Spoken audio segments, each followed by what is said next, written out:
사람이 없으니 이는 그의 때가 아직 이르지 아니하였음이로라. 아멘. 자, 우리 옆 사람, 앞뒤 사람 보면서 우리 인사하겠습니다. 같이 사랑합니다.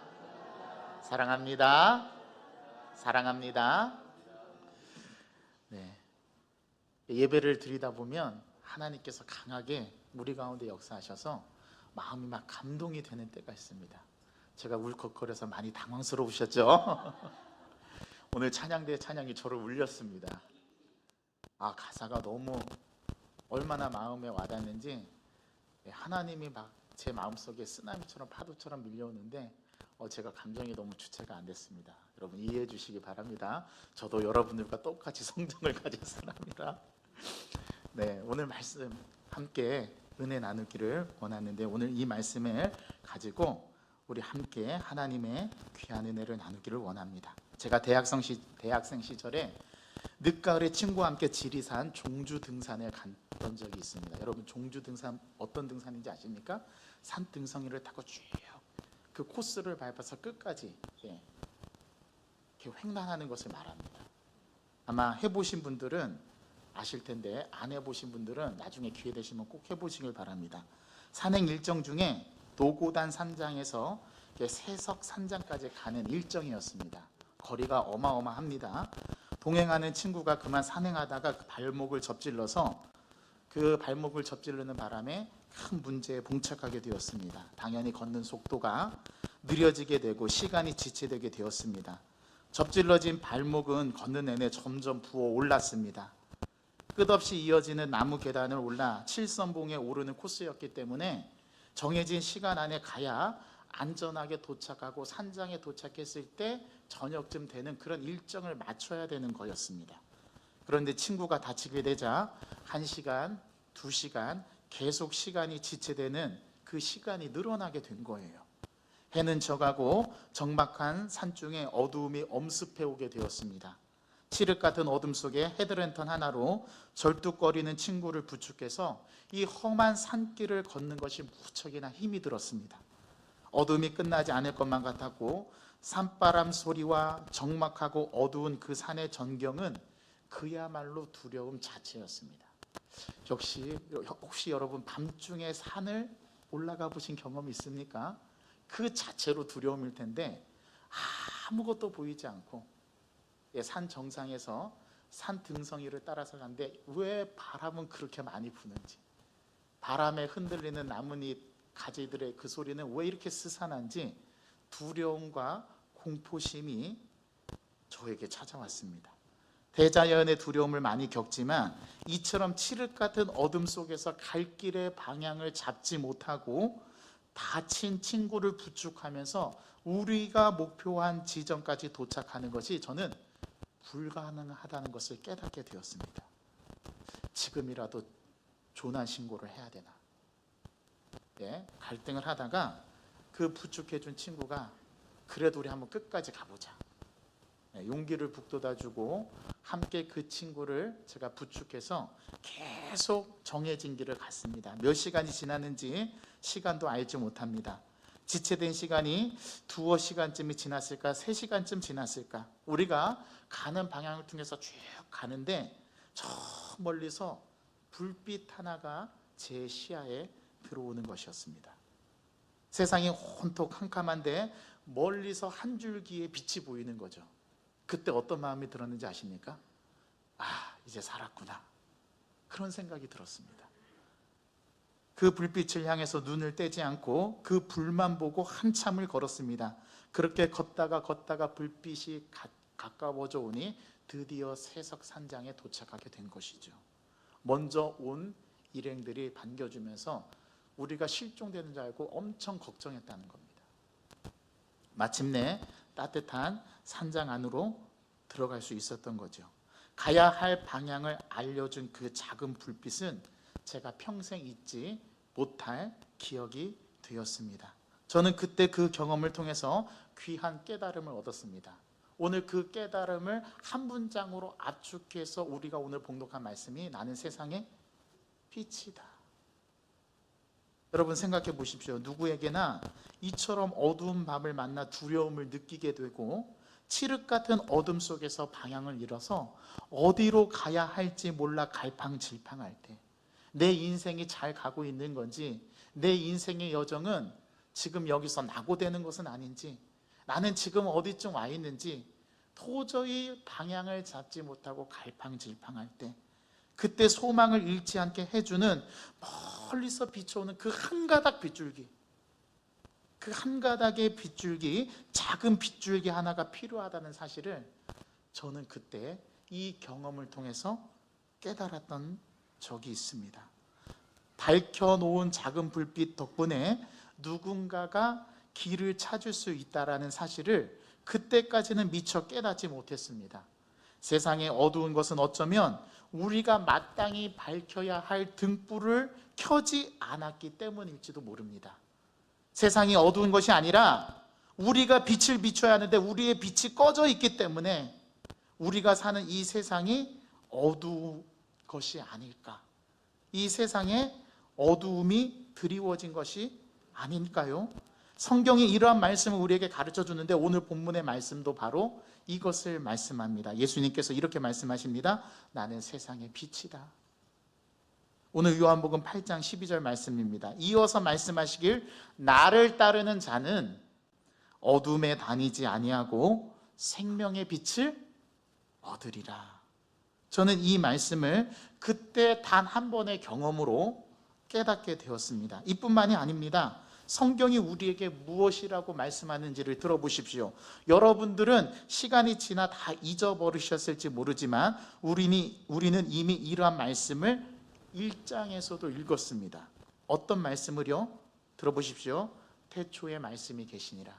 이 말씀이 하나님과 함께 계셨으니 이 말씀은 곧 하나님이시니라. 그가 태초에 하나님과 함께 계셨고 만물이 그로 말미암아 지은 바 되었으니 지은 것이 하나도 그가 없이는 된 것이 없느니라. 그 안에 생명이 있었으니 이 생명은 사람들의 빛이라. 빛이 어두움에 빛이 돼 어둠이 깨닫지 못하더라. 하나님께로부터 보내심을 받은 사람이 있으니 그 이름은 요한이라. 그가 증언하러 왔으니 이 빛에 대하여 증언하고 모든 사람이 자기로 말미암아 믿게 하려 함이라. 그는 이 빛이 아니요 이 빛에 대하여 증언하러 온 자라. 라는 말씀이 1장 1절부터 7절 말씀에 이미 선포되고 있습니다. 나는 세상의 빛이라.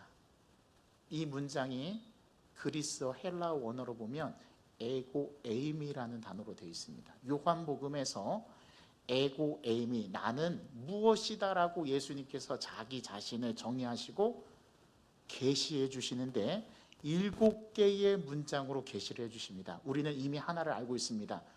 우리가 요한복음 6장을 말씀을 묵상할 때 예수님께서 오병이어의 기적을 베푸시고 나서 예수님께서 자신을 뭐라고 계시하셨죠? 나는 생명의 떡이다. 그리고 오늘 두 번째, 이 본문 말씀에서 예수님은 두 번째 에고 에이미 말씀을 하십니다. 나는 세상의 빛이다. 오늘 이 말씀을 하셨어요. 여러분, 그렇다면 이 말씀의 의미가 뭘까요? 예수님께서 말씀하시는 나는 이 세상의 빛이다 라고 말씀하신 이 말씀의 의미가 무엇일까요? 오늘 이 단락에서 예수님은 왜 이제서야 이 말씀을 하시고 이 말씀을 어느 사건 다음에 이 말씀을 하셨는지가 굉장히 중요합니다. 여러분, 우리는 지난 시간에 7장 53절부터 8장 11절까지 어떤 사건에 대해서 우리는 주목했죠? 현장에서 가늠하다 잡힌 여인을 끌고 온 사건, 그리고 예수님께 와서 질문하는 사건을 우리는 지난 시간에 묵상했습니다. 맞습니까? 그때 현장에서 가늠하다가 잡힌 이 여인을 끌고 온 대상이 누구였죠? 바리새인들과 서기관들. 그리고 이 여인을 끌고 온 이유도 요한복음 해설자는 우리에게 가르쳐 주는데 예수에게 뭐를 찾기 위해서? 고소할 조건을 찾기 위해서 남의 불행을 끌고 와서 예수님을 올가멜 구실로 삼아 이 여자의 몰골과 형편과 사정은 전혀 관심이 없고 오직 예수님을 고소할 조건을 찾기 위해서 이 현장에서 가늠하다 잡힌 여인을 끌고 온 이 사람들, 제가 뭐라고 말씀드렸죠? 마귀라고 말씀드렸습니다. 명분을 찾고 고소할 조건을 찾고 자신의 목적과 수단을 이루기 위해서 남의 불행과 치부를 자기의 수단으로 삼는 여기에 인간의 악함이 들어있다고 말씀을 드렸죠. 어둠 아닙니까? 어둠 아니에요? 이 사건 다음에 예수님께서 뭐라고 말씀하셨냐면 나는 세상의 빛이다. 여러분, 빛은 어떤 속성이 있습니까? 어둠을 몰아내죠. 그리고 가장 어둠이 칠흑 같은 어둠을 환하게 밝혀주는 것이 빛입니다. 오늘 이 말씀을 가늠하다 현장에서 잡힌 여인을 다루는 본문 다음에 이 말씀을 하셨다는 것은 굉장히 의미가 심장합니다. 빛과 어둠. 지금 현장에서 가늠하다 잡힌 이 여인의 상황은 어둠입니다. 그 어둠을 지금 예수님께서 가장 인간의 어두운 부분을 예수님께서 그 치부를 예수님께서 어떻게 하십니까? 밝혀내고 계십니다. 예수님이 비추세요. 오늘 이 본문 이 두 가지의 이미지를 여러분들이 기억하시면서 오늘 이 말씀을 받는다면 현대를 살아가는 이 세상이 어떤 세상이고 우리는 그 가운데 어떤 삶을 살아가고 있는가가 정확하게 판별이 되고 정확하게 우리에게 의미를 던져주는데 저와 여러분들도 우리 예수님께서 뭐라고 말씀하시냐면 빛이랍니다. 그리고 예수님이 계실 때는 항상 낮입니다. 밤은 없습니다. 이제 곧 밤이 될 때가 와요. 언제요? 예수님께서 죽으시고 부활하시기 전까지 밤이 찾아올 겁니다. 예수님께서 아직 우리와 함께 계실 때 우리는 여전히 낮임을 기억해야 합니다. 가장 인간의 어두운 그림자가 드리워진 그 현장에서 불륜을 저지르는 이 두 사람의 죄악 가운데 인간의 죄악이 얼마나 어둡고 얼마나 은밀하며 얼마나 더러운지를 가장 잘 드러내는 그 현장에서 잡힌 여인, 그 여인에 대한 어두움을 예수님께서 나는 세상의 빛이다 라고 예수님께서 자기를 계시하면서 반대로 예수님의 말씀을 따르지 않고 오늘 12절 말씀처럼 예수님을 따르지 않고 예수님의 빛 되심을 거부하는 자들에게는 뭐밖에 없다라는 것을 드러내줘요? 어둠일 수밖에 없다라는 것을 드러내줍니다. 그리고 예수님은 이 땅에 오셔서 단 한 가지만을 위해서 싸우셨는데 무엇을 위해서 싸우셨냐면 그런 인간들의 죄를 위해서 싸우셨어요. 아주 치열하게 싸우셨어요. 그리고 나서 이 죄의 문제를 예수님께서 어떻게 해결해 주셨느냐, 저와 여러분들의 죄뿐만 아니라 이 온 인류 인간의 죄를 어떻게 하나님께서 해결해 주셨냐면 십자가에서 자신의 피를 흘림으로 온 인류를 덮으셨어요. 보혈로 그 피로 덮으셨어요. 그걸 우리는 은혜라고 부릅니다. 오늘 이 말씀이 주어진 시점이 중요합니다. 오늘 이 말씀이 어떤 시점에서 주어졌습니까? 현장에서 가늠하다 잡힌 여인, 그 여인을 끌고 와서 주님 앞에 앉혀놓고 이 여인을 어떻게 처리해야 할지 예수님께 묻는 장면에서 그 다음에 선언한 말씀입니다. 이 말씀을 선언하신 예수님께서 이 말씀을 하시기 전에 어떤 사건이 있었는지 우리는 그 지난 시간에 살펴보지 않았습니까? 이걸 여러분들이 반드시 기억하고 예수님께서 그 실체를 보여주는 그것을 오늘 예수님은 어둠이라고 규정하고 있다는 사실을 기억해야 합니다. 예수님께 고소할 조건을 얻기 위해서 현장에서 잡혀온 여인의 몰골 따위는, 그 여자의 관심 따위는 전혀 없이 예수님 당신 딱 걸렸어, 얘의 질문에 대해서 누가 이 사람을 어떻게 처리하면 좋겠습니까? 돌로 칠까요? 구약의 율법에는 우리 모세는 돌로 쳐서 그 사람 죽이라고 했는데, 그래 예수님 그래 돌로 치자 하면 너도 별 볼 일 없는 사람이구나, 그러면서 네가 무슨 사랑을 운운해.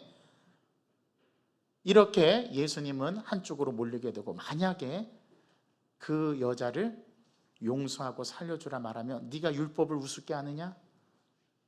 하나님의 율법을 네가 어기는도다. 이렇게 걸고 넘어질 때 딱 예수님 올가매기 좋은, 아주 좋은 구실. 여러분, 이런 구실 찾지 마시기 바랍니다. 너 나한테 딱 걸렸어. 두고 봐. 내가 이거 기억했다가 너 나한테 딱 걸리면 내가 어떻게 하는지 보자. 여러분, 그 구실 찾아내지 마시기 바랍니다. 그건 어둠이랍니다. 우리 예수님께서 무엇이라 말씀하셨냐면, 율법도 어기지 않고 이 여인이 살 수 있는 제3의 길을 열어주시는데, 죄 없는 자가 먼저 돌로 치라.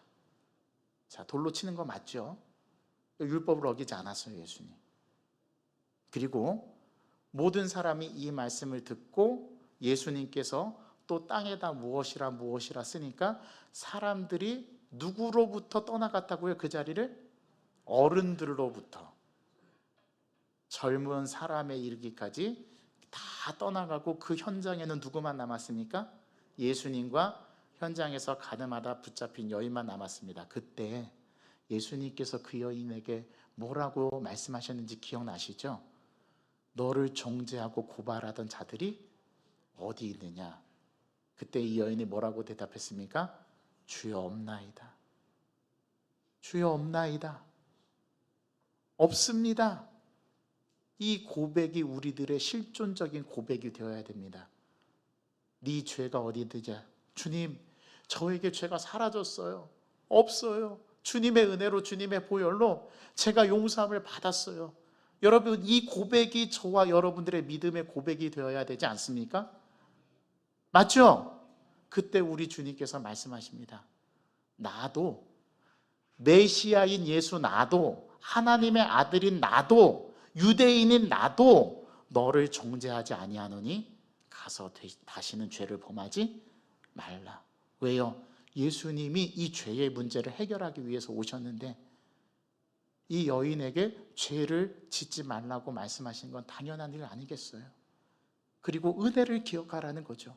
은혜를 기억하면 죄를 짓고 싶다가도, 아이고, 내가 이런 은혜를 받았는데 내가 이렇게 또 죄를 짓게 되면 배은망덕인 거지.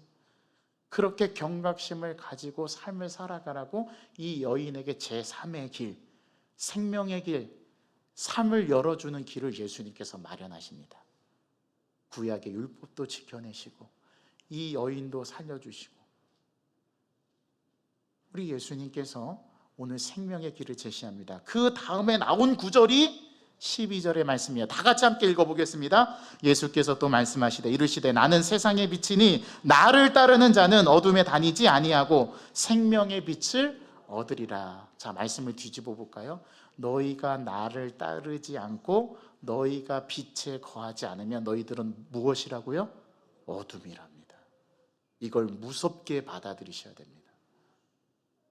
누구나 다 어둠에 다니기를 원하는 사람은 없어요. 아, 목사님, 저는 밤의 아들이 되고 싶은데요. 그러면 제가 할 말이 없습니다.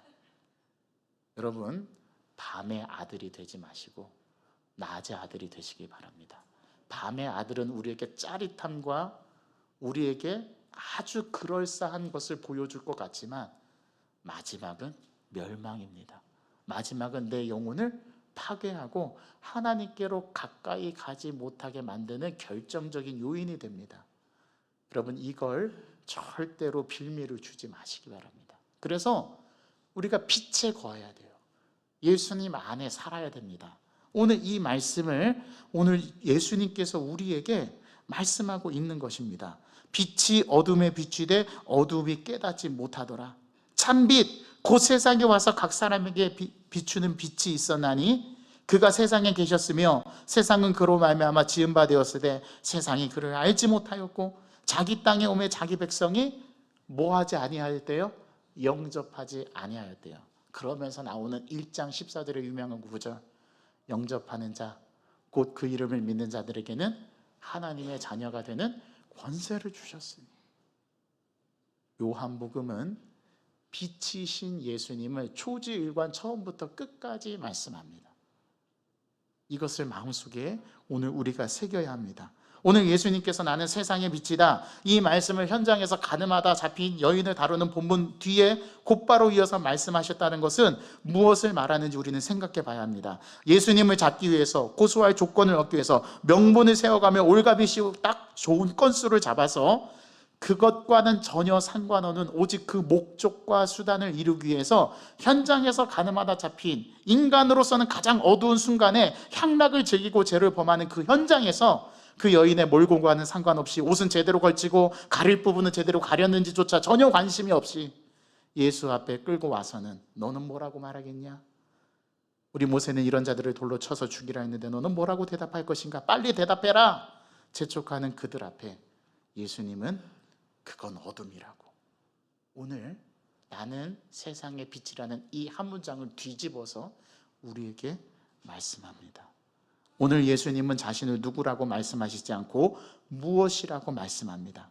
이게 요한복음의 주제이지 않습니까? 나는 세상의 빛이라는 말씀은 자신이 누구인가를 드러내려고 하는 것이 아니라 자신이 어떤 존재이지, 어떤 의미인지를 말씀하고 계십니다. 예수님은 인간의 어두움을 드러내는 빛이십니다. 그 빛을 따르는 자들은 어둠에 다니지 않고 생명의 빛을 얻을 것이라고 말씀합니다. 즉 빛을 따르는 자들은 생명의 빛을 얻는다는 약속의 말씀인 거죠. 주님이 생명의 빛으로 오셨는데도 빛이신 주님을 따르지 않는 자들이 있었습니다. 그게 누구였습니까? 유대인들, 바리새인들, 서기관들, 예수님을 거부하는 자들, 심지어 누구조차요? 자기의 형제들조차도. 네가 미쳤구나, 이렇게 형제들이 예수님 보고 말했거든요. 오늘 여기서 12절에서 따른다라는 말을, 나를 따르는 자, 이 따른다라는 말을 헬라어 원어로 보면 군인이 지휘관의 명령에 복종하는 것, 종이 주인의 뒤를 따르는 것을 의미합니다. 나는 세상의 빛이다. 어둠인 바리새인들과 서기관들을 향해서 뒤집어서 말씀하시는 예수님의 역설입니다. 너희는 어둠이구나. 죄에 거하는 너희들은 어둠일 수밖에 없구나. 우리 믿는 자들에게 말씀합니다. 그 자리는 가지 마시랍니다. 이게 지혜입니다. 이걸 분별하는 게 지혜입니다. 여러분, 쉼표와 마침표 너무 쉽죠? 마침표는 문장 끝에 찍는 게 마침표입니다. 쉼표는 중간에 쉬는 게 쉼표입니다. 근데 그 쉼표와 마침표를 언제 찍어야 할지를 분별하고 구분해내는 거, 그게 지혜입니다. 여러분, 쉼표와 마침표를 구분할 수 있는 지혜가 저와 여러분들에게 있기를 간절히 소망합니다. 오늘 예수님께서 이 말씀을 하신 이유가 있습니다. 이 말씀을 하신 이유는 오늘 딴지를 걸고 있는 이 바리새인들을 향해서 예수님께서 가르치기 위함입니다. 오늘 12절에 예수님께서 나는 세상의 빛이다, 이 선언을 하시고 나서 나를 따르는 자는 어둠에 다니지 아니하고 생명의 빛을 얻으리라 말씀했더니 그 말을 듣자마자 바리새인들이 바로 반응하는데요. 여기서 바리새인과 논쟁을 벌이는데 어떤 논쟁을 벌이는지 잘 눈여겨보시기 바랍니다. 자, 바리새인들이 13절에 이렇게 묻죠. 이르되 내가 너를 위하여 증언하니 내 증언은 참되지 않다. 야, 네가 네 자신을 말하면 그 증언이 참되겠냐? 법정에서도 우리 대한민국도 증거 채택주의를 취하거든요. 증거가 있어야 그 죄가 입증이 되고 또 증거가 있어야 그 죄가 없다라는 것을 밝혀야 됩니다. 그렇죠? 증거가 중요해요. 그래서 증거를 제시하기 위해서 그 사건과 관련된 증인들을 소환합니다. 맞죠? 그래서 그 증인들에게 묻죠. 그리고 선서를 시키고 나는 이 성스러운 법정에서 거짓을 말하지 않겠습니다라는 선서를 하고 증언을 하게 합니다. 그 증언의 여부가 참된지 아닌지를 따져서 그 사건에서 이 사람이 죄가 있는지 유죄인지 무죄인지를 분별하죠. 맞죠? 자, 그런데 그 증언하는 사람이 자기라면 신빙성이 있습니까? 아니면 타인이 증언해 주는 게 더 신빙성이 있습니까? 타인이죠. 그리고 그 타인이 한 명이 아니라 두세 명이 말마다 확증해서 이 사람이 죄가 없습니다라고 말해준다면 재판관이 판단할 때 더 신빙성 있게 느껴지지 않겠습니까? 오늘 바리새인들이 딴지를 거는 이유가 그것입니다. 야, 네 입에서 나오는 그 증언은 너 혼자만의 증언이니까 참되지 않다. 네가 말하는 게 거짓말일 수도 있지 않냐? 그 말인 거예요. 그때 예수님께서 이 바리새인의 말을 듣고 다시 대답하시면서 이르시되 내가 나를 위하여 증언하여도 내 증언은 참되니 나는 내가 어디서 오며 어디로 가는 것을 알거니와 너희는 내가 어디서 오며 어디로 가는 것을 알지 못하느니라. 15절 너희는 육체를 따라 판단하나 나는 아무도 판단하지 않고 만일 내가 판단하여도 내 판단은 참되니 이는 내가 혼자 있는 것이 아니요 나를 보내신 이가 나와 함께 계심이라. 이것을 언제 보여줬어요? 이 말씀의 내용을 바로 가늠하다 현장에서 잡힌 여인. 어떻게 해요? 예수님도 그 여인의 죄를 판단하지 않았습니다. 예수님 누구신데요? 메시아이면서 하나님의 아들이면서 정통 유대인의 혈통인데도 말이죠. 그리고 예수님은 자기를 보내신 분을 알고 바리새인들은 그분이 누가 그분을 보내셨는지 그들은 모르잖아요. 예수님은 역으로 이것을 정언면법으로 내 말은 참이다라고 규정합니다. 그랬더니 이 17절에 이 바리새인이 예수님이 뭐라고 또 이 바리새인에게 말하면 네가 잘 아는 율법 있지? 그 율법에도 뭐라고 기록되어 있냐면 두 사람의 증거가 참되다 기록되어지 않았냐? 증언할 때는 두 사람의 증언을 들으라고 말하지 않았냐? 자, 내가 나를 위해서 증언하는 증언도 참되고 아버지께서 나를 위해서 증언하는 증언도 참되고 심지어 세례 요한도 이미 증언했잖아요. 맞지 않습니까? 지금 누구만 몰라요? 바리새인만 몰라요. 왜요? 바리새인들은 어둠이기 때문에, 어둠에 거하기 때문에 못 보고 못 깨닫고 못 듣는 겁니다. 여러분 이 자리는 가지 마시기 바랍니다. 오늘 주님께서 우리에게 말씀합니다. 오늘 초막절 마지막에 끝나는 날의 현장에서 가늠하다 잡힌 이 여인을 끌고 와서 고발할 조건을 얻기 위해서 예수를 올가매기 위해서 작전을 짰던 바리새인들은 자신의 죄악과 어둠만을 드러낼 뿐이라는 사실을 오늘 예수님은 이 말씀에서 강하게 말씀합니다. 그리고 20절에 이 말씀을 어디에서 가르치셨다고요? 성전에서. 자, 성전은 누구를 가리켜요? 예수님 자신을 가리키죠. 예수님께서 요한복음 2장에 가나의 혼인잔치 표적을 보여주시고 나서 성전에 들어가셔서 성전을 깨끗하게 하시는 일들을 벌이지 않습니까? 그때 예수님께서 바리새인들과 서기관과 그 대제사장들에게, 종교 지도자들에게 뭐라고 말하냐면 너희가 이 성전을 헐라 내가 3일 만에 일으키겠다. 이는 자기의 성전된 자기의 육체, 죽음을 가리킵니다라고 요한복음 2장에서 이미 말씀했어요. 그리고 오늘 나는 세상의 빛이다 이 말씀을 하신 이유가 또 하나 있습니다. 또 하나 있습니다. 잘 들어보십시오. 초막절에는 반드시 초막절 절기는 두 가지 의식을 행합니다. 여러분들 꼭 아셔야 됩니다. 나중에 시험 볼 겁니다. 제가 두 가지 의식이 있는데 첫 번째는 대제사장이 금그릇에, 큰 금그릇에 실로암 연못가에 가서 그 물을 길어다가 제단 위에, 번제단 위에 붓습니다. 그러면 그 물이 번제단으로부터 흘러내려서 성전 문지방을 지나서 남문으로 흘러내려가요. 여러분 이 예언이 어디에 기록되어 있습니까? 제가 말씀드렸죠. 에스겔서 47장에 여호와의 영광이 이스라엘 백성에게 다시 돌아올 때, 또 이스라엘 백성에게 예언된 대로 메시아가 올 때 하나님께서 성령을 부어주시는데 그 성령이 성전 문지방에서부터 그 물이 흘러넘치는데 처음에는 발목에 차고 그 다음에는 무릎을 덮고 그 다음에 허리를 덮고 그 다음은 더 이상 헤엄쳐서 건너지 못할 강이 된다. 생수의 강이 성전 문지방에서부터 흘러나올 것이다라는 것을 에스겔 선지자가 예언했거든요. 초막절이 되면 그 말씀을 성취하기 위해서 대제사장이 실로암 연못에 가서 그 물을 부어다가 깃습니다. 그런데 묻습니다. 실로암의 뜻이 무엇입니까? 보냄을 받은 자라는 뜻입니다. 그럼 보냄을 받은 자가 누굽니까? 예수님이죠. 그 예수님께서 요한복음 7장과 요한복음 4장에서 무엇이라 말씀하셨습니까? 내 배에서 생수의 강이 흘러 넘치리라. 그러니까 이 생수는 뭘 상징했던 거예요? 예수 그리스도를 상징했던 거예요.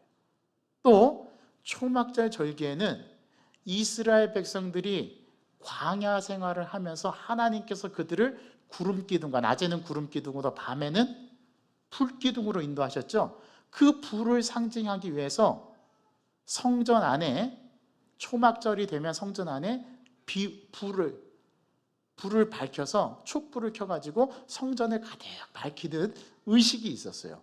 어마어마합니다. 그리고 초막을 짓고 장막을 짓고 거기서 일주일 동안 축제하는 모든 사람들, 이방인의 뜰 안에도 빛을 비추는 메노라 7개의 금촛대처럼 촛대에다가 이 초를 놓고 불을 밝혔어요. 자, 이 불을 밝히는 건 두 가지 의미가 있는데, 구약에서 하나님께서 이스라엘 백성들을 불기둥으로 인도하셨다라는 그 상징과, 또 이 빛은 뭐를 의미하냐면 유대인들에게는 하나님의 말씀을 의미해요. 율법을 의미해요. 이 말씀을 우리에게 조명해서 비춘다라는 의미로 그들은 불을 켰거든요. 촛불을 켰거든요. 그 촛불은 한계가 있고, 예수님이 오늘 말씀하시는 내 빛은 세상에 밝히 드러내는 빛이다, 이걸 상징하는 말씀이었던 거예요. 그래서 오늘 예수님께서 이 현장에서 가늠하다 잡힌 여인, 이 사건 다음에 이 말씀을 예수님께서 선포한 겁니다. 여러분, 우리는 어떻게 해야 될까요? 예수님께 꼭 붙어 있어야 합니다. 오늘 이 말씀을 우리에게 가르쳐 주는 거예요. 제가 일주일 동안 신방을 하면서 우리 집사님 한 분을 만났습니다. 그 집사님과 이런저런 얘기를 하면서 그 집사님이 그런 말씀을 하시더라고요. 목사님, 제가 제 생에 예수님을 만나고 나서 다시금 마음을 잡고 신앙생활을 하게 됐대요.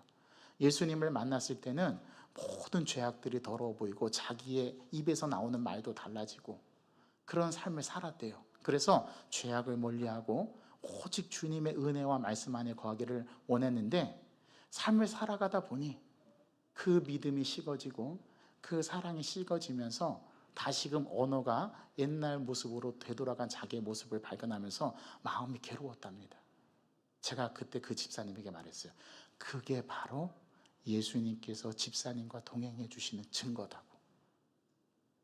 우리는 어쩌면 빛을 비춰야 되는데 빛을 비추지 못하고 있는, 자신도 느끼지 못하고 있는 어둠 가운데 있는 그리스도인들은 아닌지, 차라리 그걸 깨닫고 내가 지금 예전으로 돌아가고 있구나, 이걸 안타까워하고 이러한 자신의 모습을 바라보면서 내가 어떻게 하면 다시금 그 사랑 안에 거할 수 있을까 고민하고 발버둥치고 애쓰는 것, 그게 살아있다는 증거라고 제가 말씀드렸습니다.